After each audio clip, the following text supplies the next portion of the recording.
অথচ তাদের জামা দেখলে অবাক হয়ে যাবেন। আয়রন করা প্যান্ট পরে আছে, ইস্ত্রি করা জামা পরে আছে, চুলের কাটিং আলাদা, বুকেতে টাই লাগানো আছে, চামড়ার জুতো পরেছে, কিন্তু লোকটার জবানটা পুরো নাপাক হয়ে গেছে, ভিতরটা পুরো দেখেন খারাপ হয়ে গেছে। সমাজে এমন লোক আছে না? না।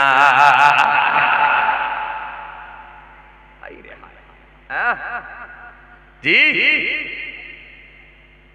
যে আল্লাহর মাহবুব বান্দার কাছে গেছে, যে বলে হুজুর আপনি আমাকে একটু বায়াত করে নেন না, হুজুর একটু মুরিদ করেন। হুজুর বললেন বাবা তোমাকে কি মুরিদ করবো বলো দেখি, মানুষের যে অবস্থা। বলে সে কি, কি হয়েছে মানুষের?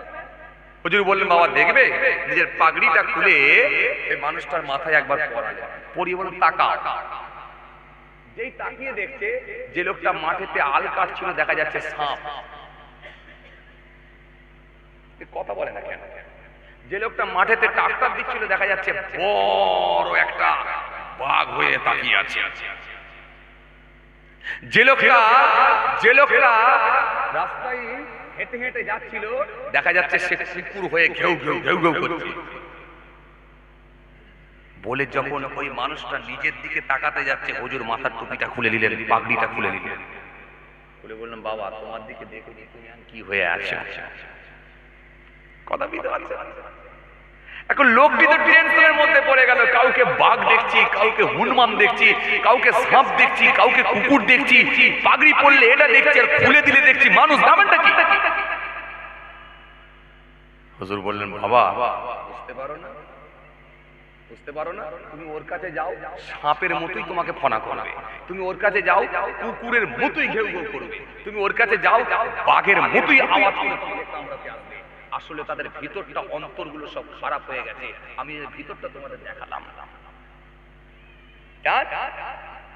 গেটআপ দেওয়া তো খুব সহজ। সুন্দর একটা চশমা কিনবেন, 150 টাকা 200 টাকা খরচা করবেন, গোল্ডেন কালারের চশমা।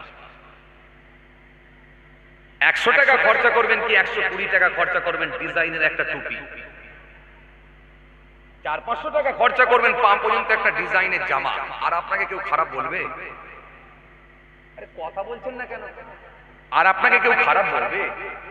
এই লোকটার মতো লোক হয়, এই মানুষটার মতো মানুষ হয়।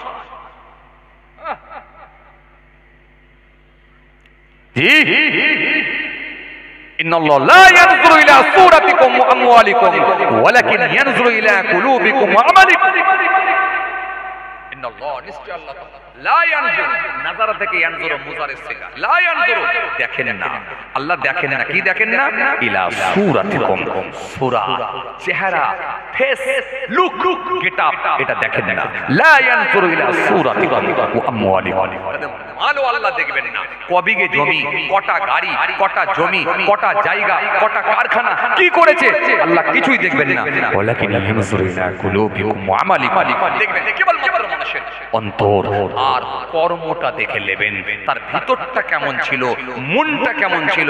আর পৃথিবীর জমিনে আমি আল্লাহ আমাকে স্মরণ করেছে কতটা, কতটা আমার হুকুমকে মেনেছে, কর্মটা কি ছিল আর ভিতরটা কি ছিল, এটা আমার আল্লাহ দেখে নেবেন। যদি কালো মানুষের গুরুত্ব না থাকতো, তাহলে হযরতে বেলাল হুজুরের গুরুত্ব কি এত বেশি হতো? কে বলেছে আপনি চকচকে চেহারা হলে বিরাট গুরুত্ব পাবেন আপনি? না না না না, কথা বুঝে আসেন। আপনাকে ইবাদত করতে বলা হয়েছে এই কারণে, আপনাকে আমল করতে বলা হয়েছে এই কারণে, যাতে করে আপনার অন্তরটা ভালো হয়ে যায়, আপনার অন্তরটা মরিচা মুক্ত হয়, আপনার অন্তরটা স্বচ্ছ হয়ে যায়, আপনার অন্তরটা পরিষ্কার হয়ে যায়। আর অন্তরটা ভালো হয়ে গেলে আপনার এই শরীরটার দাম আছে। আর অন্তর খারাপ হয়ে গেলে এই শরীরটার কোনো দাম না, কোনো দাম না। আর আজকে আপনি তাকিয়ে দেখেন, 100টার ভেতরে 90টা লোকের অন্তর খারাপ হয়ে গেছে। কথা বলছেন না কেন বাবাজি? একটু ধ্যান দিয়ে কেন কথা বলছেন না? কথা বলেন। অথচ তাদের ভেতরে নামাজ, অথচ তাদের ভেতরে রোজা, অথচ তাদের ভেতরে লম্বা লম্বা লেকচার, অথচ তাদের পাগড়ি, অথচ তাদের ডিগ্রি সব আছে, খালি ভিতরটা খারাপ হয়ে গেছে। দুনিয়ার মোহ, দুনিয়ার লালসা, দুনিয়ার চাহিদা, দুনিয়ার লোভ, এই দুনিয়ার লোভটাকে এমন ভাবে গ্রাস করে ফেলেছে, ওই মানুষটার ভিতরটা খারাপ হয়ে গেছে। কিছু কথা বুঝতে পারছেন? এই জন্য আমার নবী সুন্দর করে বললেন গালি দিও না। মনে আছে আপনাদের? মনে আছে? ওয়ালা তাসাব্বু, তোমরা গালি দিও না। আল্লাহ নবী বললেন তোমরা গালাগালি করো না, গালি দিও না, গালাগালি করো না, গালি দিও না। কিন্তু আপনি যদি একবার তাকিয়ে দেখেন আমাদের সমাজে অনেক রাজমিস্ত্রি আছে গালাগালি দেওয়াই অভ্যস্ত। যখন একবার মশলা মাখাতে বলেছে, কাকে বলেছে? লেভারকে বলেছে। লেভারকে বলেছে, কাকে বলেছে? ওই লেভারকে বলেছে। লেভারকে বলেছে 4 কড়া সিমেন্ট নিবি আর 7 কড়া বালি নিবি। এখন 7 কড়া যদি সিমেন্ট নেওয়া হয়, 4 কড়া যদি বালি নেওয়া হয়, যদি হিসাবটা গোলমাল করে দেওয়া হয়, বলেন তো গালাগালি খেতে হবে না? এমন গালাগালি দিচ্ছে, একটা ছোট ছেলে অল্প বয়স মা বোন মাসি তুলে একবার উদ্ধার করে দিচ্ছে। একটু লজ্জাও লাগলো যে একটা আমার হাঁটুর বয়সী ছেলে, আমার ছেলের বয়সী ছেলে, তাকে আমি এইভাবে বাজে ভাষায়, নোংরা ভাষায় আক্রমণ করব, এইভাবে মুখ দিয়ে গালাগালি করব। প্রতিবাদের তো অন্যরকম ভাবে ধারা ছিল, অন্যভাবেও তো প্রতিবাদ করা যেত। তাকে যদি বলতাম তুই যদি কাজ করবি তো কর, মন দিয়ে কর, আর না হলে বল কাজ করতে হবে না, কারণ আমি যখন কথা বলবো তোর ধ্যানটা কোন দিকে থাকে?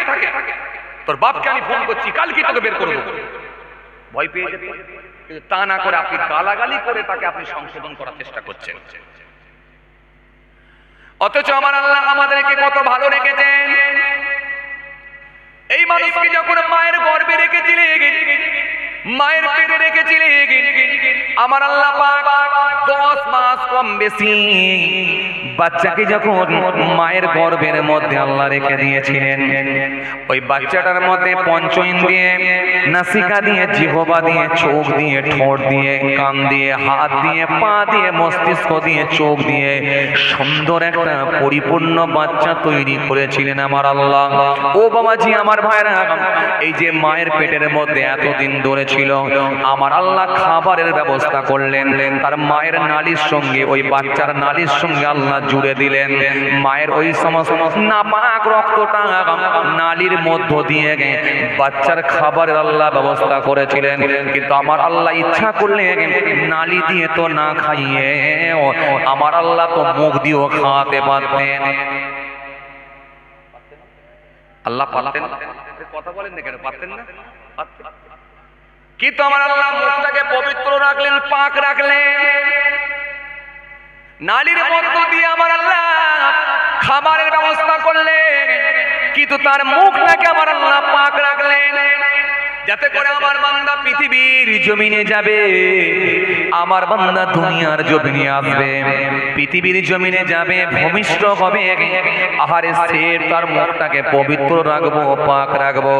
এই পৃথিবীর জমিনে গিয়ে তার ঠোঁট দিয়ে, তার মুখ দিয়ে আমি আল্লাহ নামে বারে বারে তাসবিহ পড়বে, আমার রাসূলুল্লাহকে ভালোবেসে দরুদ শরীফ পড়বে, আমি আল্লাহ নামে কলেমা শরীফ পড়বে, আমার হাবিবের নাম নেবে, বেশি বেশি করে কোরআন তেলাওয়াত করবে, আল্লাহ আল্লাহ করে জিকির করবে। আমি আল্লাহ তার মুখটাকে নাপাক করলাম না, মুখটাকে, ঠোঁটটাকে আমি আল্লাহ পবিত্র পাক করে রেখে দিলাম। কিন্তু বান্দা পৃথিবীর জমিনে চলে এলাম, পৃথিবীর জমিনে এসে সুদের খাতায় না, ঘুষের খাতায় না, মিথ্যার খাতায় না, লটারির খাতায় না, মদের খাতায় না, গেঁজার খাতায় না, সিগারেটের খাতায় না, এত হারাম খাদ্য ভিতরে চলে গেল। হারাম খাদ্য খেয়ে খেয়ে তার লিভার, তার পেট, তার কল্পটা পুরো নষ্ট হয়ে গেল, খারাপ হয়ে গেল।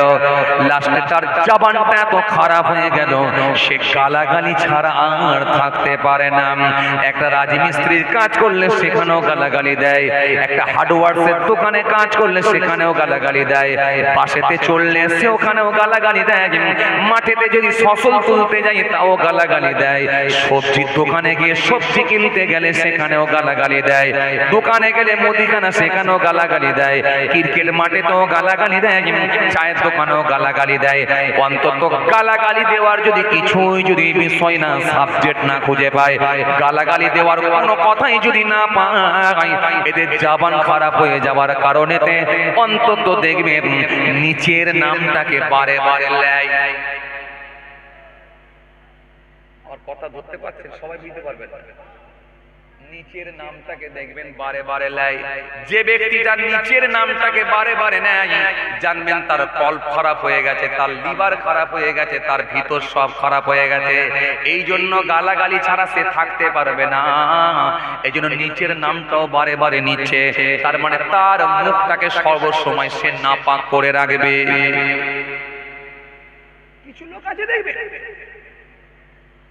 মুখ দিয়ে নাপাক জিনিসটার নাম সব সময় লেয়। গালাগালির একটা কোর্স থাকে, কোর্স, এই কোর্সটাকে সে কমপ্লিট করে ফেলেছে, গালাগালি ছাড়া সে থাকতে পারে না। এই জন্য আল্লাহ নবী সুন্দর করে বলেন, খবরদার ওয়ালা তাসাব্বু, তোমরা গালাগালি দিও না। আমি নবী বলছি গালাগালি দিও না, গালাগালি করো না, গালাগালি করে নিজের ঠোঁটটাকে খারাপ করে ফেলো না, জবানটাকে খারাপ করে ফেলো না। আমি আল্লাহ বলছি, আমি নবী বলছি গালাগালি করো না। আল্লাহ নবী সুন্দর করে বললেন, তারপরে কি বললেন? আল্লাহ নবী সুন্দর করে বললেন, ওয়ালা তাজাসসু, তোমরা অন্যের দোষ ত্রুটিগুলোকে খুঁজে খুঁজে খুঁজে খুঁজে বের করো না। আমি রাসূলুল্লাহ বলছি তোমরা অন্যের দোষ ত্রুটিগুলোকে খুঁজে খুঁজে খুঁজে খুঁজে বের করো না। কেননা হাদিস পাকের মধ্যে পাওয়া যায় আল্লাহ নবী বলেছেন, যে ব্যক্তিটা মানুষের দোষগুলোকে ঢেকে রাখবে, কাল কিয়ামতের ময়দানে আমার আল্লাহ তার দোষ ত্রুটিগুলোকে ঢেকে দেবে। জোরে বলতে পারেন না? এখন তো মাইকের লোকের দোষ ত্রুটি খুঁজে খুঁজে বার করা হয়, কথা বলছেন না কেন? কিছু মানুষ আছে দেখবেন শুধু মানুষের দোষ খোঁজা অভ্যাস, কথা বলে না। অথচ যদি নিজেকে একবার কোশ্চেন করতো, আমার দোষগুলো খুঁজে বার করি, সব ধরা পড়ে যেতাম। কিন্তু অন্যজনের খালি দোষ খুঁজে বার করে। ও কি করে বাড়ি করলো, ও কি করে জমি করলো, ও কি করে গাড়ি করলো, ও কত টাকা ইনকাম করে, ও কি করে ভালো খাবার খাচ্ছে, সব সময় লোককে নিয়ে ব্যস্ত হয়ে যায়। কিন্তু নিজেকে যদি একবার কোশ্চেন করতো, আমি দুতলা বাড়ি কেমন করে করেছি, আমি গাড়িটা কেমন করে কিনেছি, আমি কি করে কারখানা করেছি, আমি কি করে ইনকাম করছি, যদি নিজের প্রবলেম, নিজের দোষ ত্রুটিগুলোকে খুঁজে খুঁজে বার করতো, তাহলে ওই মানুষটা স্বচ্ছ হয়ে যেত, ওই মানুষটা নিজেকে পেয়ে যেত, নিজে কতটা অপরাধী সেটা সে নিজে বুঝতে পারত। আর নিজের অপরাধের কথা যখন মনে করে আল্লাহর কাছে মাপ চাইতো, ওই মানুষটাই হয়তো বেঁচে যেত। কিন্তু সারাটা জীবন যতদিন বেঁচে রইল, খালি লোকের দোষ ত্রুটি খুঁজে খুঁজে বার করার চেষ্টা করে, একবারও নিজের কথা নিয়ে একবারও ভাবে না। কি কথা ঠিক বলছি না? এমনকি কিছু মানুষ আছে দেখবেন, দোষ যদি খুঁজে নাও পায়, প্রতিবেশী লোকেদের দোষ না খুঁজে পেলে শেষে এমনকি ইমাম সাহেবকে পর্যন্ত ছাড়ে। কথা বলে না, মহল্লার ইমামকে পর্যন্ত ছাড়ে না। এমন কিছু লোক আছে, ইমাম সাহেবের কোনো দোষ নাই, ইমাম সাহেবের কোনো দোষ নাই। ইমাম সাহেব কাপড় কাচবেন বলে বেচারা বেলা 11টার সময় একবার মুদিখানা দোকানে গেছেন একটা কাপড় কাচা সাবান কিনতে। আর ওই সময়ে আপনি গেছেন ইমামের কাছে মুরগি জবাই করতে।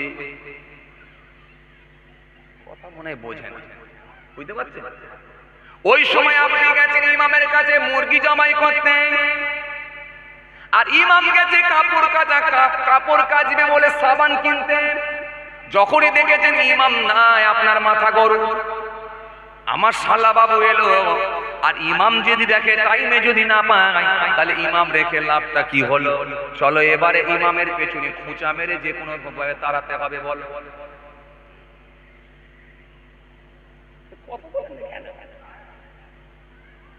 আছে না এরকম খুঁচা মারার লোক? আছে না? আছে। এইবারে মনে মনে ভাবলো, তাহলে কি হবে? ইমাম যদি তাড়াতে হয়, তাহলে কিছু একটা তো খুঁত বার করতে হবে। কিছু কারণ দেখাতে হবে, তবে তো সেক্রেটারি ক্যান্সেল করবে। আরে কথা বলছেন না কেন? চিন্তা করে দেখলো আমি কি করে ইমাম তাড়াবো, টেনশনের মধ্যে পড়ে গেল। কেন মুরগি জবাই করার সময় ইমাম সাহেবকে পাই না, এই মহল্লায় ইমাম সাহেবকে আর রাখবো না, রাগ তাড়াতে যদি হয় উপযুক্ত কারণ দেখাতে হবে। কি দেখানো যায়? এবারে পিছনে লাগলো ইমাম সাহেব টাইমে নামাজ পড়াই। তখন মনে মনে বললাম আমি তো নিজেই যাই না ভাই, আমি কেমন করে বুঝবো টাইমে নামাজ পড়াই কিনা। অন্তত চিন্তা করে দেখলো টাইমে কি আজান দেয়, এটা একটু হিসাব করে দেখা যাক। জোহরের ওয়াক্তে দেখা যায় টাইমে আজান, আসরের ওয়াক্তে দেখা যায় টাইমে আজান, মাগরিবের ওয়াক্তে দেখা যায় টাইমে আজান, এশার ওয়াক্তে দেখা যায় টাইমে আজান। ফজরের ওয়াক্তে মনে মনে ভাবলাম আমি তো ঘুমিয়ে যাব, কিন্তু ইমাম আজান দিয়ে চলে গেলে তাহলে সব বেকার হবে। অন্তত এই টাইমটা মোবাইলে অ্যালার্ম দিয়ে রাখতে হবে, টাইমে কি আজান হচ্ছে নাকি দেখতে হবে। কথা কি বুঝতে পারছেন? টাইমে ইমাম যে টাইমে আজান দেবে ফজরের নামাজের আজান, ওই টাইমে দিয়েছে মোবাইলের অ্যালার্ম। একদিন, দুদিন, 3 দিন, 4 দিন, 5 দিন ঠিক টাইমে দেখে আজান হচ্ছে। প্রায় 16 দিনের মাথায় দেখা যায় ফজরের আজান দিতে 5 মিনিট লেট হয়েছে। বলে এই তো সুযোগ পাওয়া গেছে। সেক্রেটারিকে গিয়ে বলল, সেক্রেটারি সাহেব, ইমাম সাহেবকে রেখে আল্লাহ কি হবে, সব সময় টাইমে আজান দিতে পারে না, লেটে আজান দেয়। ইমাম সাহেব তো টাইমে আজান দেয় না, লেটে দেয়। সেক্রেটারি চিন্তা করে বলল, ভাই আমি তো মসজিদে যাই না, আমি জানবো কেমন করে ভাই। কথা বলেন না কেন? এমন কিছু সেক্রেটারি আছে না নাই এক ওয়াক্ত নামাজ পড়ে না?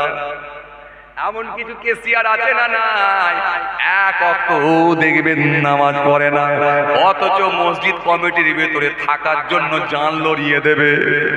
কেন? যদি এখান থেকে যদি মাল কিছু ভালো হয়, এজন্য কিছু লোকের দ্বারাই মসজিদের উন্নয়ন উন্নতি হয়, আবার কিছু লোকের দ্বারাই দেখবেন মসজিদের ক্ষতি হয়ে যায়। কিন্তু এই মানুষগুলোর হারাম হালালের জ্ঞান না থাকার কারণে কমিটির ভেতরে ঢোকা যাওয়ার জন্য লাফালাফি লাগিয়ে দেয়। যদি এদের হারাম হালাল যদি জ্ঞান থাকতো আর শরীয়ত যদি বুঝতো, তাহলে বলতো অন্যজন দায়িত্ব লিখ, আমি মসজিদ কমিটির দায়িত্ব নেব না। কেন? এত সাংঘাতিক দায়িত্ব যদি আমি পালন না করতে পারি, আমার মালিকের কাছে ধরা পড়ে যাব। সুতরাং আমাকে ওই দায়িত্ব দিও না, অন্যজনকে দাও। এই মসজিদ কমিটির দায়িত্বের মধ্যে সে থাকতো না, যদি তার মধ্যে দিন থাকতো। কিছু কথা বুঝতে পারছেন? ব্যাস, কথা বোঝাতে চাইছিলাম। এবারে বাড়াতে হবে। সেক্রেটারি বলল, ভাই আমি তো নামাজ পড়ি না, টাইমে আজান হয় কিনা তাও আমি জানি না। কেসিয়ার বলছে আমিও তো নামাজ পড়ি না, টাইমে আজান হয় কি আমি জানি না। সভাপতি বলছে আমিও তো নামাজ পড়ি না, টাইমে আজান হয় কিনা তাও আমি জানি না। তবে চিন্তা করো না, চলো একবার মিটিং তো ডাকা যেতেই পারে। মিটিং ডেকে দেয়া হলো, ইমামকে নিয়ে মিটিং হবে। টাইমে ইমামও পৌঁছে গেল, আর সেই মুরগি জবাই করতে গিয়ে ইমামকে পায় না, সেই লোকটাও পৌঁছে গেল। সবাই মিলে গোল হয়ে বসে বলল, বিচার হবে কার? ইমামের।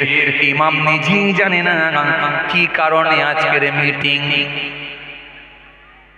ইমাম এসে গেল নিজের কামরা থেকে, আসসালামু আলাইকুম। ওয়া আলাইকুম আসসালাম।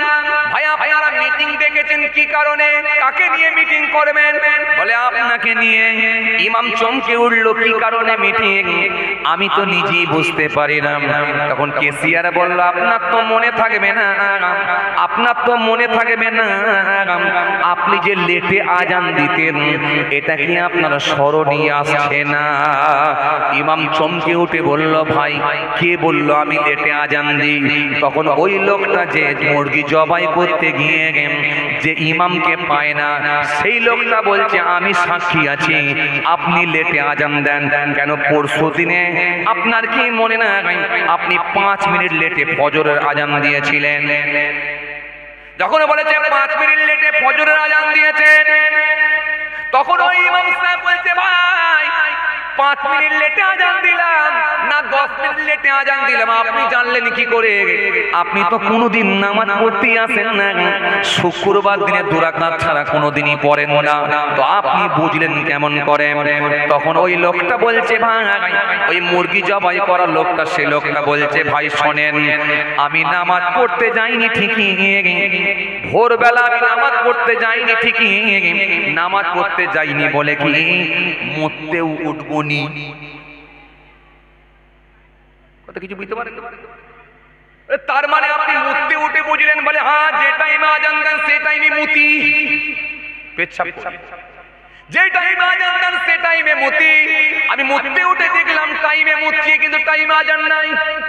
ইমাম বলে, তুই জাহেল লোকেদের এলাকায় আমার থাকার দরকার নাই, পুটলি আজকে গড়িয়ে নিলাম, চল ঘরে চলে চল। এই জন্য কিছু এলাকায় এমন কিছু মানুষের অত্যাচার বেড়ে গেছে, আজকে ভালো ভালো ইমামগুলো মসজিদে থাকতে পারে না, এক মসজিদ ছেড়ে অন্য মসজিদে চলে যায়। অথচ আপনি যদি দেখেন অবাক হয়ে যাবেন, ইমামের মতো কম পয়সায় কম বেতনে চাকরি করার দ্বিতীয় লোক দেখাতে পারবেন না। আপনার ছেলে 25,000 টাকা ইনকাম করে, আপনি বারবার ফোনে বলছেন 2 বছর হয়ে গেল আর একটু বাড়াতে বলো, 3 বছর হয়ে গেল আর একটু বাড়াতে বলো। অথচ আপনি দেখেন ইমাম সাহেবকে সেই 4,000 টাকা 3,500 টাকা বেতন দেন, একবারও বললেন না পেট্রোলের দাম উপরে উঠছে, ডিজেলের দাম উপরে উঠছে, বেগুন কিনতে গেলে 100 উপরে হয়ে গেছে, টমেটো কিনতে গেলে 100 উপরে হয়ে গেছে, শশা কিনতে গেলে, ক্ষীরে কিনতে গেলে 100 কাছাকাছি হয়ে গেছে।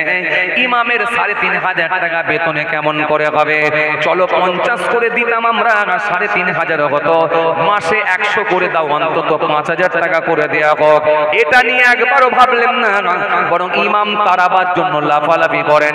আপনার মতো বদমাশ লোক আমার আল্লাহর কাছে ধরা পড়বে, আমার আল্লাহ সেদিনে ছাড়বে না।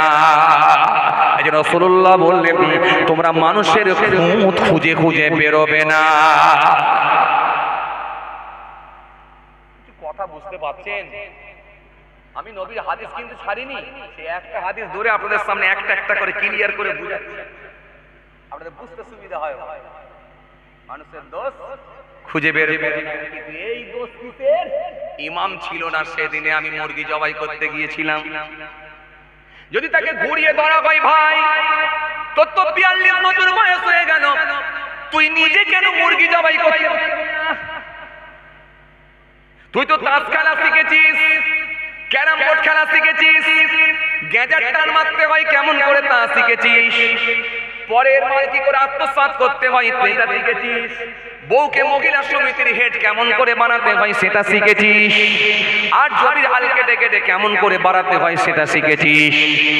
মারা তো তোকে দরকার, 42 বছর হয়ে গেল এখনো মুরগি জবাই করা কেন শিখলি না? কথা বলছেন না? তাহলে মারা দরকার ছিল, পেটা দরকার ছিল ওকে, এলাকা থেকে বয়কট করা দরকার ছিল ওকে। তোর 42 বছর বয়স হয়ে গেল, কেন মুরগি জবাই করতে পারবি না? তোর 42 বছর বয়স হয়ে গেল, কেন মসজিদে আজান দিতে পারবি না?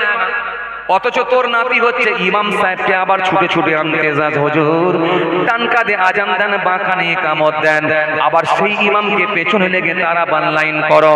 আল্লাহ নবী বললেন, তোমরা মানুষের দোষ ত্রুটিগুলোকে খুঁজে খুঁজে খুঁজে খুঁজে বের করো না, সমস্যা যদি হয় সমাধান করো, সমাধান করো। আল্লাহ কোরআনের মধ্যে বললেন, ও আমার মুমিন বান্দারা শোনো, ইন্নামাল মুমিনুনা ইখওয়াতুন ফাসলিহু বাইনা আখওয়াইকুম ওয়াত্তাকুল্লাহ লাআল্লাকুম তুরহামুন। আল্লাহ কোরআনের মধ্যে বললেন, আল্লাহু ওয়ালিউল্লাযিনা আমানু ইউখরিজুহুম মিনাজ যুলুমাতি ইলান নূর ওয়াল্লাযিনা কাফারু আউলিয়াহুমুত তাগুত ইউখরিজুনাহুম মিনান নূর ইলাজ যুলুমাত উলাইকা আসহাবুন নার হুম ফিহা খালিদুন।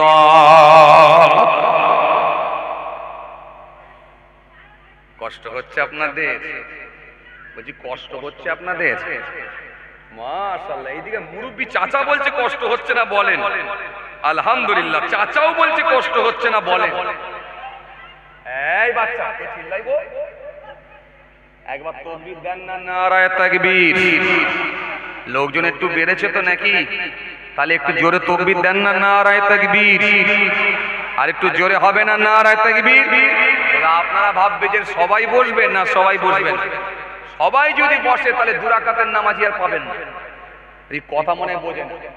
সবাই যদি বসে তাহলে শুধু ঈদ বকরিদের লোক পাবেন না। সবাই যদি বসে তাহলে চাবিতে ফু মেরে পালাবার লোক পাবেন না। ওই চাবিতে ফু মেরে যারা পালাবার লোক, 2 রাকাত নামাজ পড়ে ঘরে পালাবার লোক, ঈদুল ফিতরের 2 রাকাত পড়ে যারা পালাবার লোক, ওই লোকগুলো এখানে বসবে না। ওরা মাঝে মাঝে মারবে মুখি আর ওই দিকে চলে যেতে। আরে কথা বলছেন না কেন? কথা বুঝতে পারছেন? এই জন্য আমি সবাইকে ডাকাডাকি করি না। সবাই লাগবে, সবাই লাগবে। আমি একটা জিনিস মনে করি, হেদায়েতের মালিক, আরে কথা বলে না, হেদায়েতের মালিক আল্লাহ। আল্লাহ যাকে হেদায়েত দেবে সেই হবে, সবাই কিন্তু হবে। যদি সবাই হেদায়েত হয়ে যেত তাহলে আমার নবী আবু জাহেলকেও হেদায়েত করে ফেলতো, আমার নবী আবু লাহাবকেও হেদায়েত করে ফেলতো, আমার নবী উতবাকেও হেদায়েত করে ফেলতো, আমার নবী শাইবাকেও হেদায়েত করে ফেলতো। সুতরাং নবী যখন করতে গিয়ে তাদের কাছে পেরে উঠতে পারেননি, আল্লাহ এই কথাই কোরআনে জানিয়ে দিলেন, হাবিব সবাই হবে নি, সবাই হবে না। হাবিব তালিয়ে চিন্তাও করবেন না। আবু জাহেল মানে না তো কি হয়েছে? ওমর ফারুক তো মেনেছে। জোরে বলতে পারেন না? আবু লাহাব মানে না তো কি হয়েছে? কিন্তু মনে রাখবেন আবু বকর তো মেনেছে। উতবা মানে না তো কি হয়েছে? উতবা মানে না তো কি হয়েছে? নুরাইন হযরত ওসমান গনি তো মেনেছে। যারা মেনেছে, আপনাকে যারা পেয়েছে, তাদেরকে আমি আল্লাহ জান্নাত দেব, আমার ওয়াদা আছে।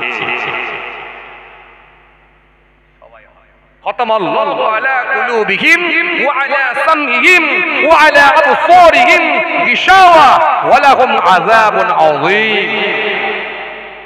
আল্লাহ স্পষ্ট ঘোষণা দিয়েছেন, মোহর মেরে দেয়া হয়েছে, অন্তরে মোহর মেরে দেয়া হয়েছে, সিল মেরে দেয়া হয়েছে। এরা দেখেও দেখতে পাবে না, শুনেও শুনতে পাবে না, শুনেও শুনতে পাবে না, দেখেও দেখতে পাবে না। গিশাওয়াতুন, পর্দা লাগিয়ে দেয়া হয়েছে, চোখে দেখতে পাবে না। 16 বছর ওয়াজ শুনবে, 16 বছর ওয়াজ শুনবে, উজুর ফরজ শিখবে না। 14 বছর ওয়াজ শুনবে, গোসলের ফরজ জানবে না। 18 বছর ওয়াজ শুনবে, মুখে দাড়ি তার ফুটবে না। আরে কথা বলেন না কেন? হ্যাঁ না, কিছু বলতে হবে তো। 18 বছর ওয়াজ শুনবে কিন্তু মুখে দাড়ি ফুটবে না।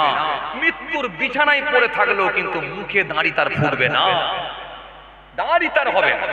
মৃত্যুর বিছানায় পড়ে থাকবে কিন্তু দাড়ি তার ফুটবে না। 22 বছর ওয়াজ শুনবে, 22 বছর ওয়াজ শুনবে কিন্তু বসে পেচ্ছাপ করবে না, পেচ্ছাপ করে পানি সে ব্যবহার করবে না। অথচ শুধু দেখবে, শুনবে, বেরিয়ে যাবে। ঘরে যে বলবে জলসা শুনতে গেছিলাম, কিন্তু মনে রাখো আমি আল্লাহ বলছি এরা মানবে না। ওয়ালাহুম আযাবুন আযীম, তাদের জন্যই রয়েছে, আমি আল্লাহ আমার আযাব, শাস্তি তাদের জন্যই রয়েছে। তবে আমি ধরি না 100% ধরবো। যখন ধরবো তাকে কিন্তু ঘুরে আর ফিরতে দেবো না, আমার ওয়াদা আছে। ওয়ালাকাদ আহলাকনাল কুরুনা মিন ক্বাবলিকুম লাম্মা যালামু ওয়া জাআতুহুম রাসূলুহুম বিল বায়িনাত ওয়া মা কানু লিয়ুমিনু কাযালিকা নাজজিল কওমাল মুজরিমিন। চলেন, আলোচনা খুব বেশি করব না, খুব কষ্ট আপনাদেরকে দেবো না, সব আপনাদের জানা। বসিরহাটের মানুষকে খালি টাচ করলেই হবে।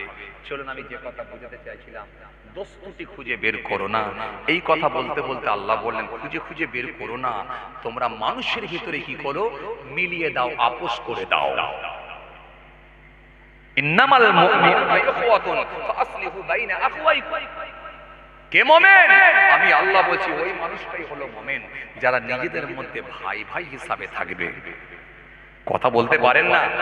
আরো জোরে হয় না? এই খুশি মনে হয় না? ওরা মুমিন যারা নিজেদের মধ্যে ভাই ভাই হিসাবে থাকবে, ওরাই হলো মুমিন। আর কি?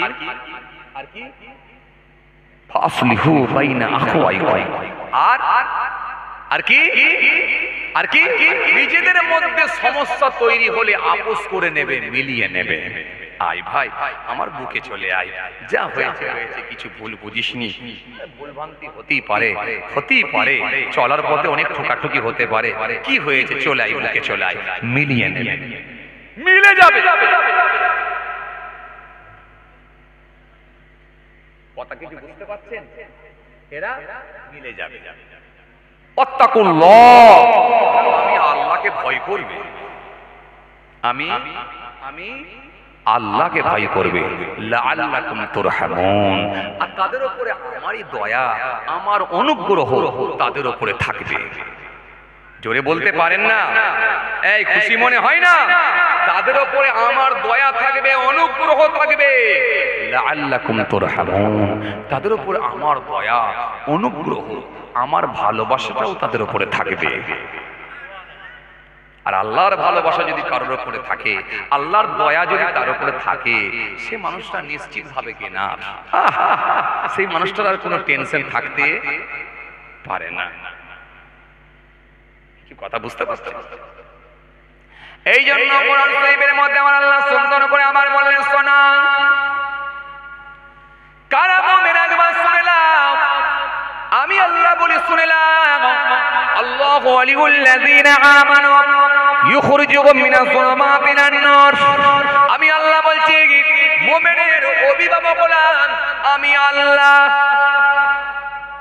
তো আস্তে সুবহানাল্লাহ জোরে বলবেন না? একটু খুশি মনে হয় না?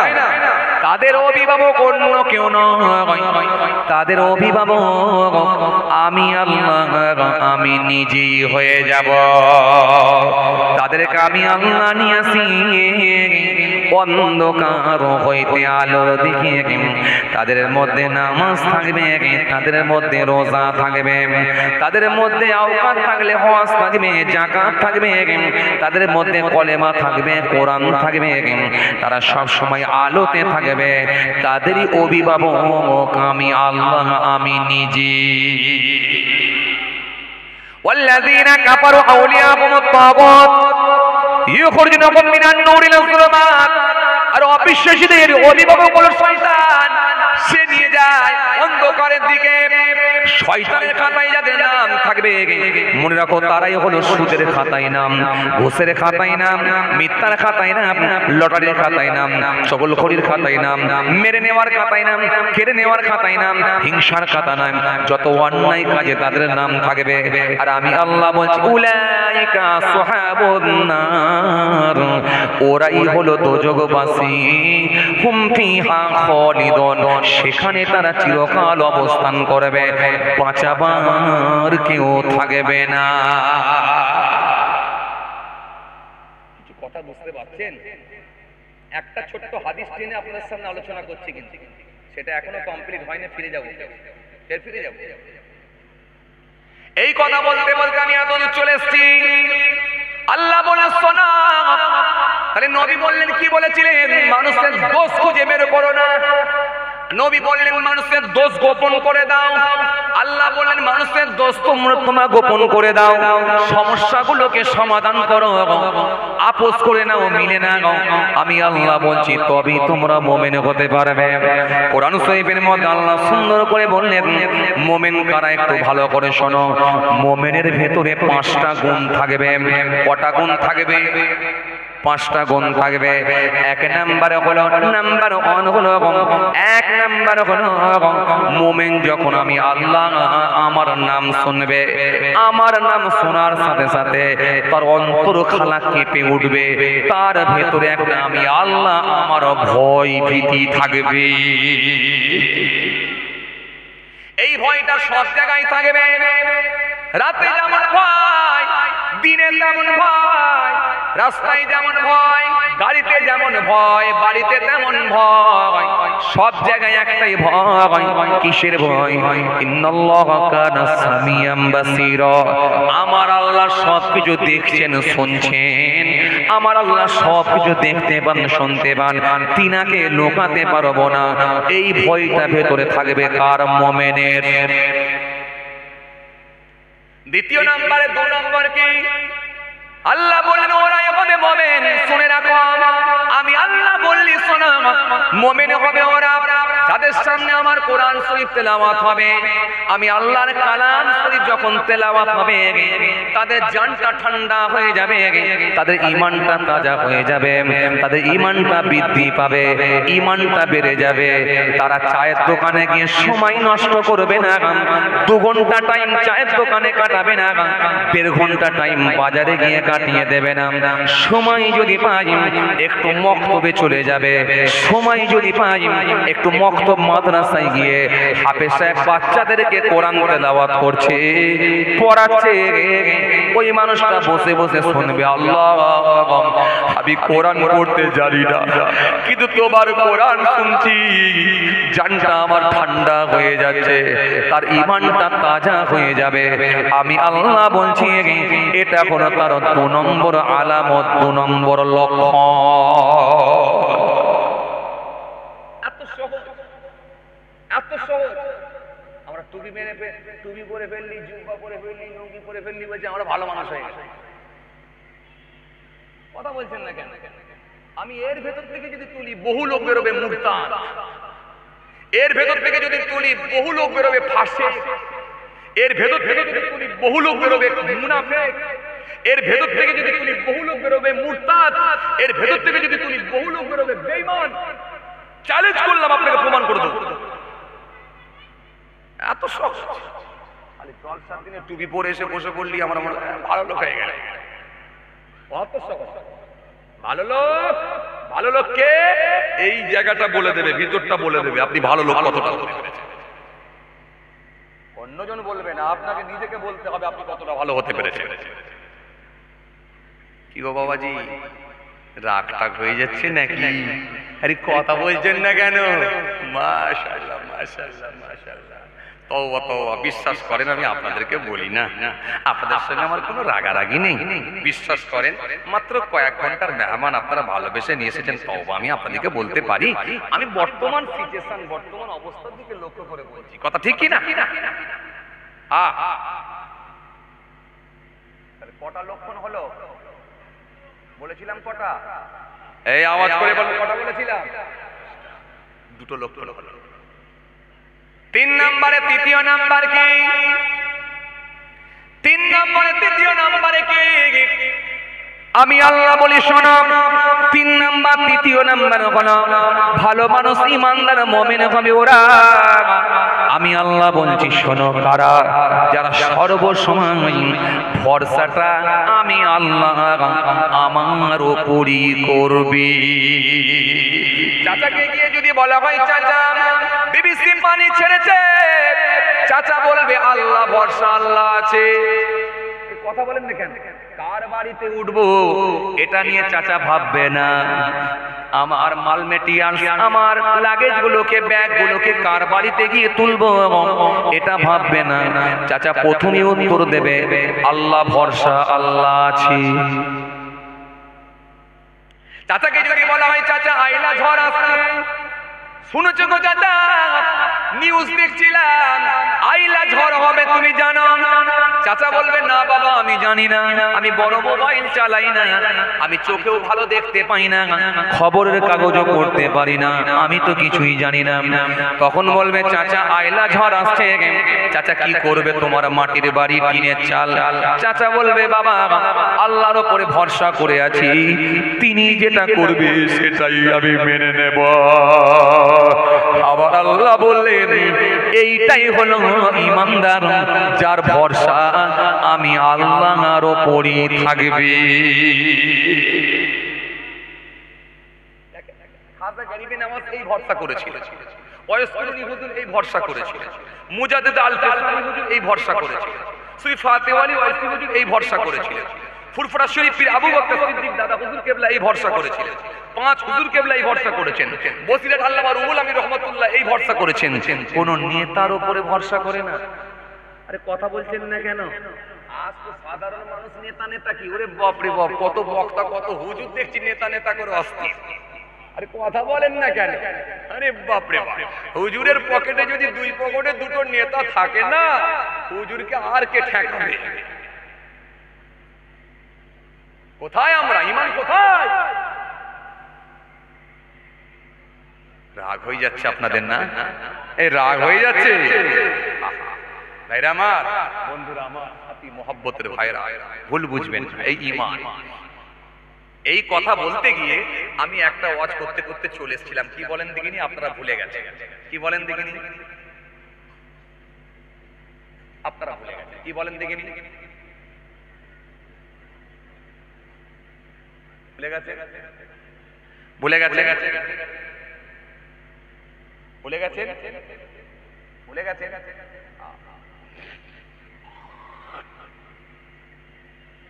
হযরত জাফর সাদিক রহমাতুল্লাহ আলাইহির কথা বলতে বলতে চলে এসেছিলাম এত দূরে। মনে করে দেখুন, আমি ভুলে যাওয়ার লোক নয়। এখন পরদিনে মাথায় বসে বসে বলবে, হুজুর ওইটা মনে হয় ভুলে গেলে ওই জন্য পাশ কাটিয়ে বেরিয়ে গেল। ওই যে বলছিলাম না আন্দাজে কথা বলবে, সে ডোজে দিয়ে দিয়েছি। এই ওয়াজটা করতে করতে আমি চলে এসেছিলাম। কে? হুজুরের উপরে হিংসা বেড়ে গেল। কার? খলিফা মানসুরের। এই মনে আছে কোথায়? বাগদাদের জমিনে, বাগদাদের সিংহাসনে যখন খলিফা মানসুর আরোহণ করেছিলেন, তখন হুজুরের উপর ঈর্ষা হিংসা বেড়ে গেল। কেন? হুজুরের জনপ্রিয়তা দেখে। হুজুরের কাছে মানুষজন ছুটে ছুটে আসে। হুজুরের ইজ্জত সম্মান দেখে বাদশা রাগ হয়ে গেল, রাগান্বিত হলো বাদশা। উজিরকে ডেকে বলল, উজির শোনো, আজকে জাফর সাদিক আছে বলে আমার সম্মান কমে যাচ্ছে, মানুষজন আমার কাছে ঠিকঠাক ভাবে আসছে না। জাফর সাদিক আছে বলে মানুষজন আমার কাছে ভিড় জমাচ্ছে না। হযরতে জাফর সাদিকের কাছে চলে যাচ্ছে। এ উজির শোনো, জাফর সাদিককে তুমি ডেকে নিয়ে এসো। আমি খলিফা মানসুর জাফর সাদিককে আমি হত্যা করব, কতল করে দুনিয়া থেকে তার নাম নিশানাটা মিটিয়ে দেব। কিছু কথা বুঝতে পারছেন? এই 3 নম্বরে কার বল করে ভরসা থাকবে বলেছিলাম? কার উপরে? এই ভালো করে বুঝে রাখবেন, কার উপরে? আল্লাহর উপরে। এটা বলতে গিয়ে এতদূর চলে এসেছিলাম। খেয়াল কর, ও খেয়াল কর, ও ধ্যান দেন, ও খেয়াল কর। হযরত জাফর সাদিককে আমি হত্যা করব। বাদশা যখন এই কথা বলেছে, এই কথা বলার পর উজির সেই সময় বললাম, ও বাদশা শুনে রাখেন, জাফর সাদিককে হত্যা করবেন না, জাফর সাদিককে কতল করবেন না। কারণ জাফর সাদিক এত বড় ধার্মিক মানুষ, আল্লাহওয়ালা মানুষ, জীবনে কারোর ক্ষতি করে না, জীবনে কোনো অন্যায় কাজ করতে আমরা দেখি না। ও বাদশা, জাফর সাদিককে আপনি মারবেন না, এরকম নরম মানুষকে আপনি খুন করবেন না। উজির যখন বারবার বোঝাতে লাগলো, খলিফা মানসুর রাগান্বিত হলো, রেগে গেল। রেগে গিয়ে ধমক দিয়ে বলল, উজির তোমাকে ডাকতে বলেছি, ডাকো, বাকিটা আমি কি করব আমি বুঝে নেব। তোমাকে ডাকতে বলেছি, ডাকো, বাকিটা আমি সিদ্ধান্ত নেব, আমি বুঝে নেব। যখন এই কথা বলেছে,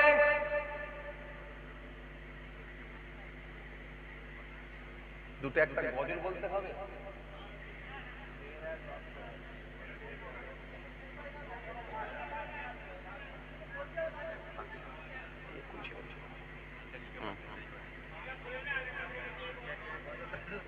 কি হবে?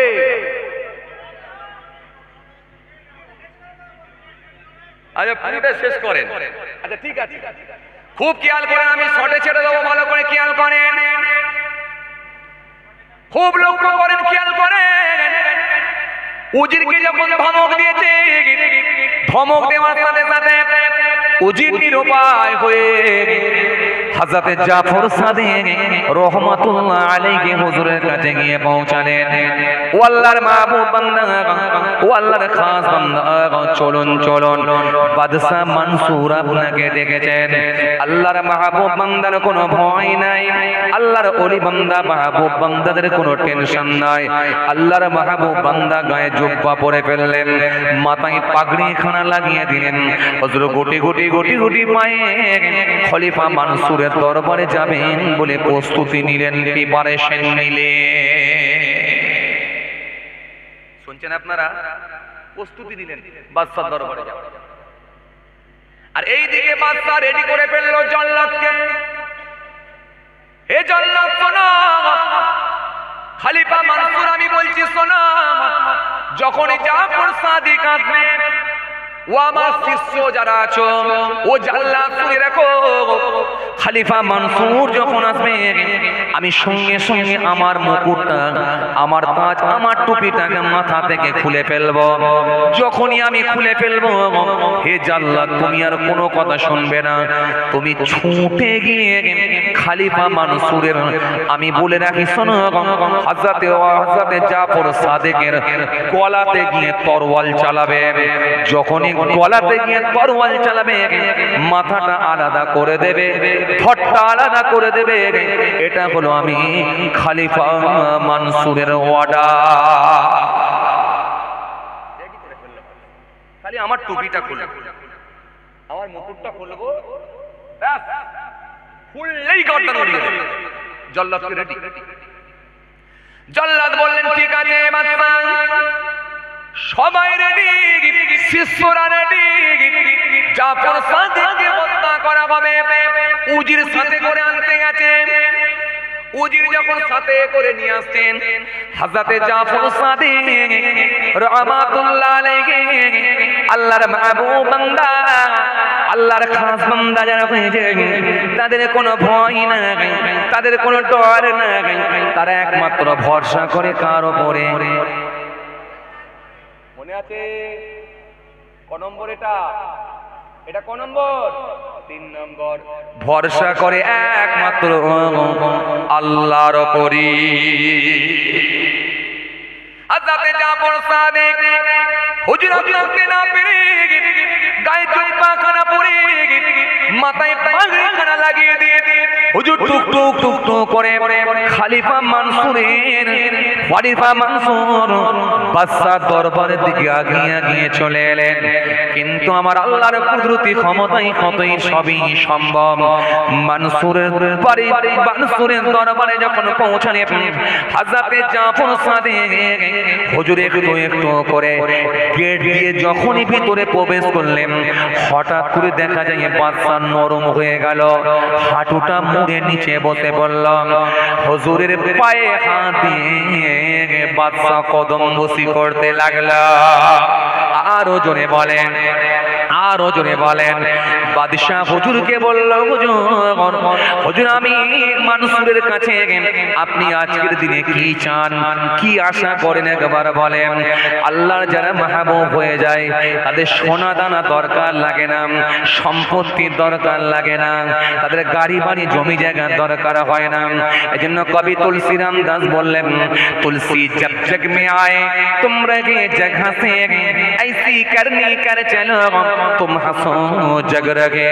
বাংলা কবি বললেন, যখন জন্ম তুমি নিয়েছিলে ভবে, তুমি মাত্র কেঁদেছিলে হেসেছিল সবে, এমন জীবন হবে করিতে গঠন, মরণে হাসিবে তুমি কাঁদিবে ভুবন। এই পৃথিবীর জমিনে যদি তুমি পাল্টে যেতে পারো, আল্লাহর ওলির নকশায় যদি ধরে তুমি যদি আল্লাহর ওলি হয়ে যেতে পারো, তুমি একাই দেখবে হাসতে হাসতে কবরে যাবে। তোমার জন্য মানুষ কেঁদে কেঁদে কেঁদে কেঁদে বুক ভাসাবে। আরো জোরে বলেন, আরো জোরে বলেন, আরো জোরে বলেন। এই বড় পীরের দরবারে গিয়ে মানুষ বুক ভাসাচ্ছে কেঁদে কেঁদে, খাজা বাবার দরবারে গিয়ে মানুষ বুক ভাসাচ্ছে কেঁদে কেঁদে, ফুরফুরা শরীফ দাদা হুজুরের দরবারে গিয়ে মানুষ কেঁদে কেঁদে ভাসাচ্ছে, বুক ভাসাচ্ছে দরবারে। ও বাবাজি আমার ভাইরা, বসিরহাট আল্লামা হুজুরের দরবারে গিয়ে মানুষ কেঁদে কেঁদে বুক ভাসাচ্ছে, চোখের পানি ঝরিয়ে দিচ্ছে। মানুষ তখনও কেঁদেছে, আজও কাঁদছে, আগামী তো কাঁদবে, কারণ ইনারা হলেন আল্লাহর হয়ে গেছি। হযরতে জাফর সাদিক হুজুর যখন গেট দিয়ে প্রবেশ করলেন, বাদশা নরম হয়ে গিয়ে হুজুরের পায়ে হাত দিয়ে কদম বসি করলাম। আর হুজুর হুজুরকে বলল, হুজুর আপনি আমার কাছে কি আশা করেন, আপনি আমার কাছে আজকের দিনে কি চান? হুজুর বললেন, ও বাদশা শুনে রাখো, তোমার কাছ থেকে আমার কোনো সোনা দানা গহনা দরকার নয়, জমি জায়গা কিছু লাগবে না, সম্পত্তি লাগবে না। আজকের দিনে তোমাকে আমি একটাই কথা বলবো, আজকে তুমি যে আমাকে ডেকে আমার ইবাদত থেকে আমাকে বঞ্চিত করে দিয়েছো, আমার ইবাদত থেকে আমাকে আমার ইবাদতের বিঘ্ন ঘটিয়েছো, আমার ইবাদত থেকে আমাকে ডিটেন করে দিয়েছো, আমার ইবাদত থেকে আমাকে বঞ্চিত রেখেছো। এতক্ষণ আমার অনেক ইবাদত হতো, তা না করে আমার ইবাদত থেকে আমাকে দূরে সরিয়ে দিয়েছো। আমি আশা করব দ্বিতীয় দিন কোনোদিন আমাকে আর ডেকে আমার ইবাদত থেকে আমাকে বঞ্চিত করবে না। আরো জোরে বলেন, আরো জোরে বলেন।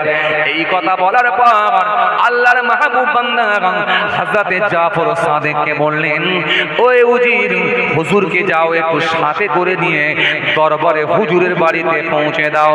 হুজুরকে যখন বাড়িতে পৌঁছে দিতে গেল উজির, হঠাৎ করে দেখা যায় বাদশা সঙ্গে সঙ্গে অজ্ঞান হয়ে গেল। বাদশা জমিনের উপরে কাঁচা পড়ে গেল, পড়ে গিয়ে বেহুশ হয়ে গেল, সেন্সলেস হয়ে গেল, অজ্ঞান হয়ে গেল। অজ্ঞান যখন বাদশা হয়ে গেল, 3 ওয়াক্তের নামাজ ছুটে গেল, জোহরের নামাজ, আসরের নামাজ, মাগরিবের নামাজ, 3 ওয়াক্তের নামাজ তার ছুটে গেল। বাদশা এত সময় বেহুশ হয়ে পড়ে রইল। চলে গেলেন বাড়িতে, বাদশা অজ্ঞান, বেহুশ, কিতাবে বাদশা বেহুশ, অজ্ঞান। বাদশার যখন জ্ঞান এলো ফিরে, মাগরিবের নামাজের পরে বহুক্ষণ পরে বাদশার যখন জ্ঞান এলো ফিরে, বাদশা উঠে দেখে সবাই মাথার গোড়ায় দাঁড়িয়ে আছেন। উজির জিজ্ঞাসা করল, বাদশা শিষ্যরা জিজ্ঞাসা করল, ও বাদশা আপনি সুস্থ মানুষ, কি করে আপনি অজ্ঞান হলেন, কি করে আপনি জ্ঞান হারালেন? বাদশা সেই সময় বলেছিল, হে আমার সঙ্গীরা, হে আমার প্রজারা, শিষ্যরা, হে উজির সবাই শুনে রাখো, আল্লাহওয়ালা মানুষদের সঙ্গে কখনো যেন তোমরা বিয়াদবি করো না। আরো জোরে বলেন, আরো জোরে বলেন। হে উজির শোনো, সঙ্গী সাথীরা শোনো, তোমরা তো জানো না, জানো না, জানো না, হযরতে জাফর সাদিক যখন গেট দিয়ে প্রবেশ করেছিলেন, জাফর সাদিকের সাথে আমি দেখতে পেলাম ভয়ঙ্কর একটা অজগর সাপ জাফর সাদিকের সঙ্গে আসছে। এটা তোমরা কেউ দেখতে পাও না, আমি বাদশা দেখতে পাচ্ছিলাম। দেখে আমি হতভম্ব হয়ে গেলাম, অবাক হয়ে গেলাম। ওই সাপটা আমাকে মাথা হিলিয়ে হিলিয়ে যেন বোঝাতে লাগলো, ওই বাদশা, হে মনসুর শুনে রাখো, আল্লাহর ওয়ালা, আল্লাহর মাহবুব বান্দা জাফর সাদিকের যদি কোনো ক্ষতি করো, আমি তোমাকে ছাড়ব না, আমি তোমাকে এখনই দংশন করে এই পৃথিবী থেকে তোমার নাম নিশানা মুছে দেব। যখনই আমাকে ওই সাপ মাথা হিলিয়ে হিলিয়ে বোঝাতে লাগলো, আমি ভয় পেয়ে গেলাম, আমি ভয় পেয়ে গেলাম, আমি ভীত হয়ে গেলাম। হুজুরের পায়ে হাত দিয়ে কদমবস্তি করে হুজুরকে সসম্মানের সঙ্গে ফিরিয়ে দিলাম। হুজুর যখন চলে গেল, কিন্তু ওই যে ভয়ঙ্কর সাপ দেখেছি, ওই আতঙ্কটা আমার ভেতরে এমন ভাবে কাজ করতে লাগলো, আমার শরীরের লোমগুলো দাঁড়িয়ে গেল। আমি আর থাকতে না পেরে ভয় একবার জমিনের উপরে পড়ে গিয়ে অজ্ঞান হয়ে গেলাম, বেহুশ হয়ে গেলাম। আমি বেহুশ হয়ে গেলাম। জোহর থেকে নিয়ে মাগরিব পর্যন্ত এত সময় ধরে আমি বেহুশ হয়ে রইলাম। আমি বুঝতে পারলাম আল্লাহর যারা মাহবুব বান্দা হয়ে আমার আল্লাহর ওয়াদা আছে, আমার আল্লাহ তাদেরকে সাহায্য করবে। আজ থেকে কোনোদিন আর বিয়াদবি করব না, আর আমি হুজুরের কাছে মাপ চেয়ে তওবা করে আমিও দিনের পথে ফিরে চলে আসব। কথা বুঝতে পারছেন?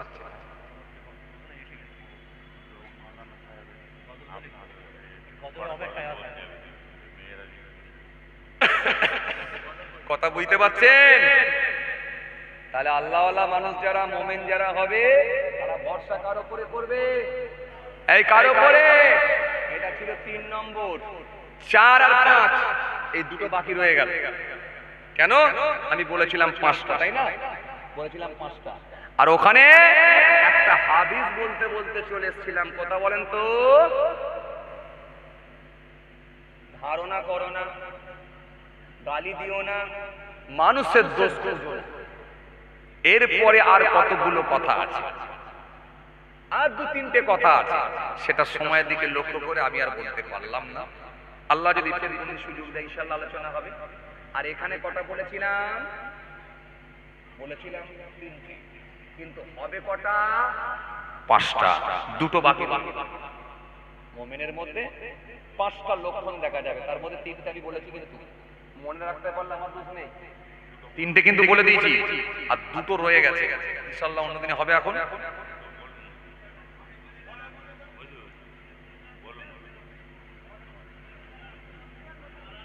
কোন দিকে যাবে?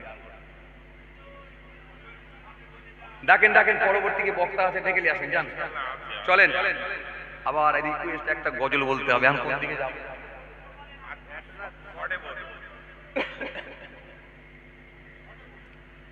শর্টে বলে দেন।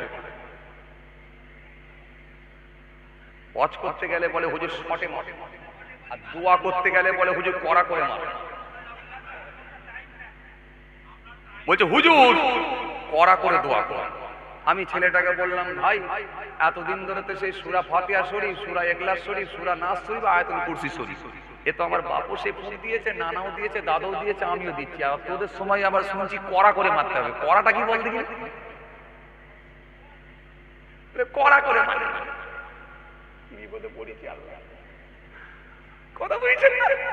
দোয়া করলে বলে হুজুর কড়া করে দেন। হুজুর ওই যে আগে বললাম না, চাবিতে ফু বেরোলি হাওয়া হাওয়া, ফুল দামে গান চালিয়ে দিয়েছে, দিয়ে বলে হুজুর কাছে কড়া করে মেরেছি। কড়া করে মারলে হবে?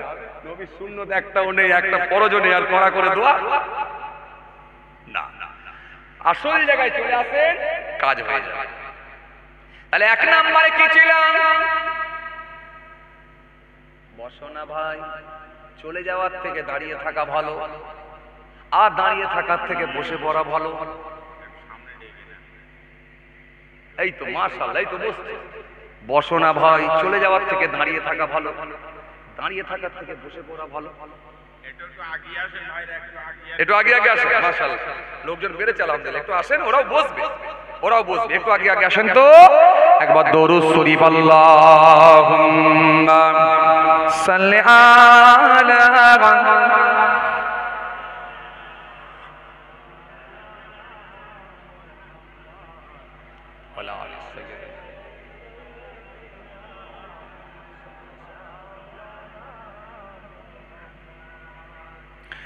দরুদ শরীফ, আল্লাহুম্মা সাল্লি আলা, আওয়াজ দিয়ে পড়েন না।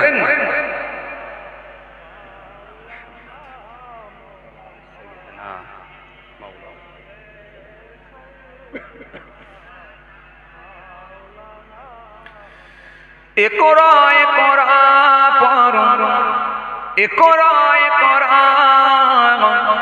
ইকরা ইকরা পড়ো, ইকরা ইকরা, ইকরা ইকরা পড়ো, ইকরা ইকরা, ইকরা ইকরা পড়ো, ইকরা ইকরা। নি হলে ইকরা, জানতে হলে ইকরা, আল্লাহ নামে ইকরা, আল্লাহ বলে ইকরা, ইকরা ইকরা, ইকরা ইকরা পড়ো, ইকরা ইকরা, ইকরা ইকরা পড়ো, ইকরা ইকরা। আল্লাহুম্মা, আওয়াজ দিয়ে পড়ে, সাইয়্যিদনা মাওলানা মুহাম্মদ ওয়ালা আলি সাইয়্যিদনা মাওলানা।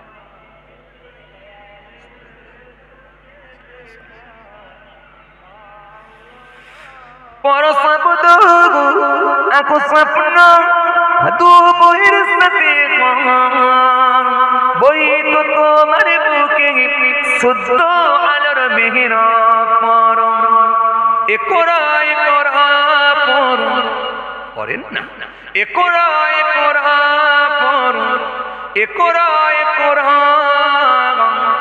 একরা একরা পড়ুন, একরা একরা, একরা একরা পড়ুন, একরা একরা, একরা একরা পড়ুন, একরা একরা। জ্ঞানী হলে একরা, জানতে হলে একরা, আল্লাহ নামে একরা, আল্লাহ বলে একরা, একরা একরা পড়ুন, একরা একরা, একরা একরা পড়ুন, একরা একরা। আল্লাহুম্মা সাইয়্যিদানা মাওলানা, আওয়াজ দিয়ে পড়েন, ওয়া আলা আলি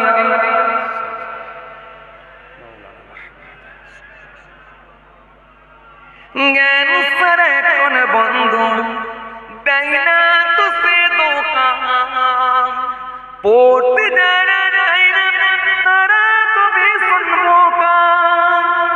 জ্ঞান সারা কোন বন্ধু দেয় না তুসে ধোঁকা, পড়তে যারা চায় না তারা তো ভীষণ বোকা।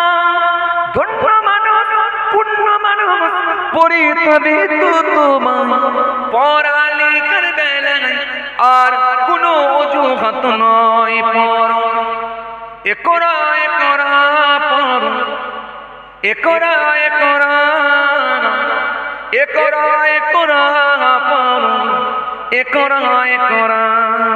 জ্ঞানী হলে একরা, জানতে হলে একরা, আল্লাহ নামে একরা, আল্লাহ বলে একরা, একরা একরা পড়, একরা একরা, একরা একরা পড়, একরা একরা। আল্লাহুম্মা মাওলানা মুহাম্মদ, আওয়াজ দিয়ে পড়েন, ওয়া আলা আলি।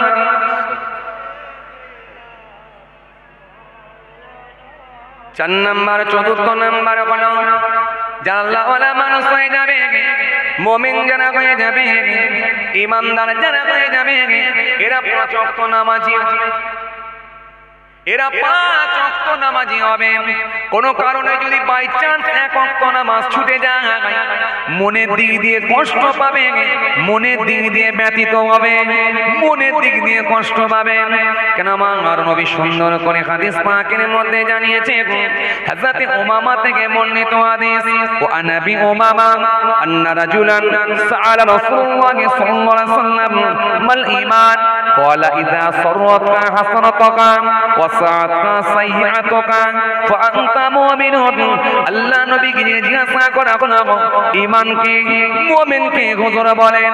আল্লাহ নবী বললেন, ক্বালা ইযা সাররাকা হাসানাতুকা ওয়া সাআতা সাইয়্যাতুকা ফা আনতা মুমিনুন। আমি রাসূলুল্লাহ বলছি, মুমিনের ভিতরে 2টো লক্ষণ দেখতে পাবে। 1 নাম্বার হলো মুমিন যখন কোনো ভালো কাজ করবে, ভালো কাজ করবে, মুমিন যখন কোনো ভালো কাজ করবে, ওই ভালো কাজটা করার সাথে সাথে সে আনন্দিত হবে, তৃপ্তি পাবে, মজা পাবে। 1 গ্লাস পানি খেলেও ডান হাতে খাবে, 1 গ্লাস পানি হলো বসে খাবে, 1 গ্লাস পানি হলো 3 শ্বাসে পান করার চেষ্টা করবে। এই মুমিন সব সময় ভালো কাজ করবে, মুমিন সব সময় ভালো দিক থাকবে, এই ভালো কাজগুলি দেখবে, সে মনের দিক দিয়ে তৃপ্তি পাবে। এশার নামাজ পড়ে সে বসেছে, মনের দিক দিয়ে শান্তি হয়ে গেছে, বড় কাজটা যাক আলহামদুলিল্লাহ হয়ে গেছে, মনের দিক দিয়ে শান্তি পেয়ে গেছে। আর কি ভুলবশত যদি কোনো অন্যায় কাজ হয়ে যায়, সে মনের দিক দিয়ে ব্যথিত হবে, কষ্ট পাবে। বারাসাতে মাগরিবের টাইমে বাসে উঠেছে, বসিরহাট বিপাতে এসে নামবে, কিন্তু মাগরিবের নামাজটা বাসে বসে থাকা অবস্থাতেই কাজা হয়ে গেল। লোকটা ছিল নামাজি, মনের দিক দিয়ে ব্যথিত হলো, কষ্ট পেল। আল্লাহ আমি কি ভুল কাজ করলাম, মনে হয় নামাজটা পড়ি বাসে উঠলে ভালো হতো। আল্লাহ নামাজটা আমার কাজা হয়ে গেল, মনের দিক দিয়ে কষ্ট পাবে, কষ্ট পাবে, মনের দিক দিয়ে সে ব্যতীত হবে। যা নামাজটা আমার ছুটে গেল, কাজা হয়ে গেল, মনটা বড় খারাপ হয়ে যাবে। একটা 5 ওয়াক্ত নামাজি ছেলে বন্ধুদের সঙ্গে পিফা বাজারে গেছে, ভুলবশত বন্ধুদের পাল্লায় পড়ে লটারির টিকিট কেটেছে। কেটে নিয়ে যখন বাড়িতে আসছে, মনটা বলছে হায় রে হায়, আমি তো নামাজি, আমি তো রোজাদার, আমি তো ধর্ম মানি, কিন্তু আমি কেন লটারির টিকিট কাটলাম? আমার বন্ধুরা কাটতে পারে, কিন্তু আমি তো কোনোদিন কাটি না। হায় আল্লাহ, আমি কি ভুল কাজ করলাম? হায় আল্লাহ, আমি কি অন্যায় কাজ করলাম? আল্লাহ, আমি কথা দিচ্ছি আর কোনোদিন কাটবো না। ওই লটারির টিকিটটা ছিঁড়ে ফেলে দিল। টাকা লেগেছে কি লাগেনি দেখবো না, কিন্তু লটারির টিকিটটা ছিঁড়ে ফেলে দিল। দিয়ে মনের দিক দিয়ে বারবার ব্যতীত হলো, কষ্ট পাচ্ছে। ও আল্লাহ, তুমি মাফ করো, ক্ষমা করো। স্যালেন্ডার হয়ে যাচ্ছে। নবী বললেন, দুটো লক্ষণ যদি দেখতে পাও, আমি রাসূলুল্লাহ বলছি, ফান্তা মুমিনুন, ওই মানুষটাই হবে মুমিন। এই জন্য কোরআনের মধ্যে আল্লাহ সুন্দর করে বললেন, চতুর্থ নাম্বার আলামত হবে ওই মুমিন 5 ওয়াক্ত নামাজি হবে। আর পঞ্চম নাম্বার, 5 নম্বর লক্ষণ হবে, মুমিন যখন কোনো ইনকাম করবে, সে নিজে হালাল টাকা থেকে, মোটবই হালাল টাকা, রোল টেনে হালাল টাকা, ইঞ্জিন ভ্যান চালিয়ে হালাল টাকা, মাঠে সবজি তুলে নিয়ে বাজারে বিক্রি করে হালাল টাকা, ওই হালাল টাকা থেকে কিছুটা অংশ একমাত্র আমি আল্লাহর ভালোবাসায় কিছু দান সাদকা করে দেবে। এটা হবে মুমিনের লক্ষণ। জলসা হবে কোরআনের মাহফিল, ওয়াজ হবে কোরআনের মাহফিল, হাদিসের মাহফিল। ও চাচা, তোমার যেমন আওকাত তেমন দাও। চাচা পকেট থেকে বার করে অন্তত 200 টাকা দেবে। আমি ইনকাম কম বেশি ইনকাম করতে পারি না, কিন্তু কোরআনের মাহফিলকে ফিরিয়ে দেব না। অন্তত 200 টাকা রাখো। মাদ্রাসা হচ্ছে, অন্তত 150 টাকা 100 টাকা রাখো। একটা মসজিদ হচ্ছে, অন্তত 500 টাকা রাখো। এটা মুমিন হালাল টাকা থেকে আমি আল্লাহর সন্তুষ্টির জন্য কিছু দান সদকা করবে, হালাল ইনকাম থেকে কিছু দান করবে, সদকা করবে।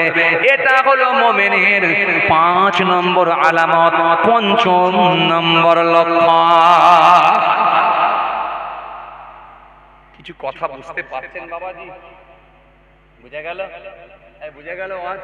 আজকের তাহলে ওয়াজের আলোচনা কি ছিল? ভালো হয়ে গেলে মুমিন হয়ে যাবেন, সাহায্য আল্লাহ। আর ধর্মকে যদি সাইনবোর্ড হিসেবে ব্যবহার করেন, তাহলে আল্লাহর সাহায্য পাবেন। বাস এইটুকু টপিকের উপরে যারা প্রথম থেকে ছিলেন, দেখেন শেষ পর্যন্ত একটাই ওয়াজ ছিল, একটাই ওয়াজ ছিল। যারা প্রথম থেকে ছিলেন তারা বুঝতে পারবেন, যারা লেটে এসেছেন, শেষে এসেছেন, আমার কিছু করার নেই। বাস এ পর্যন্ত সংক্ষেপ করলাম। 9:30 পর্যন্ত থাকার কথা, তাই অনেকটা বেশি হয়ে গেছে মনে হয়। কটা বাইছে বলো দেখি? আল্লাহ, 10টা বেজে গেছে। যাক যাক, আর নয়, এই একটা ওয়াজ বলেছি ভাই।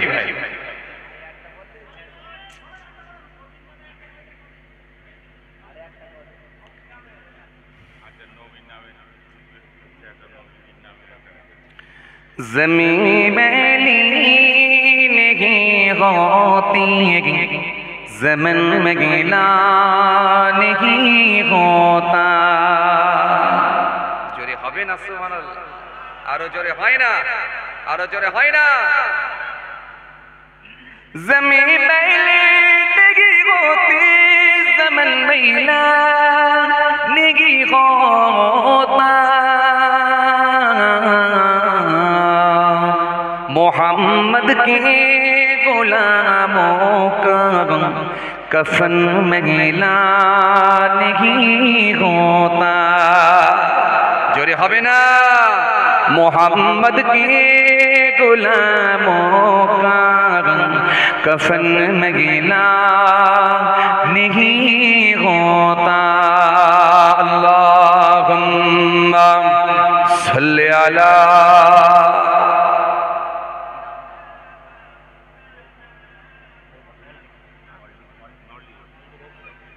মাশাআল্লাহ, আলহামদুলিল্লাহ। অসমাপ্ত বক্তব্যকে সমাপ্তির দিকে আগিয়ে দিয়েছি, আলহামদুলিল্লাহ। যাই হোক, বিদায় নিচ্ছি। এখন আপনার সামনে আলোচনা করবেন জনাব হযরত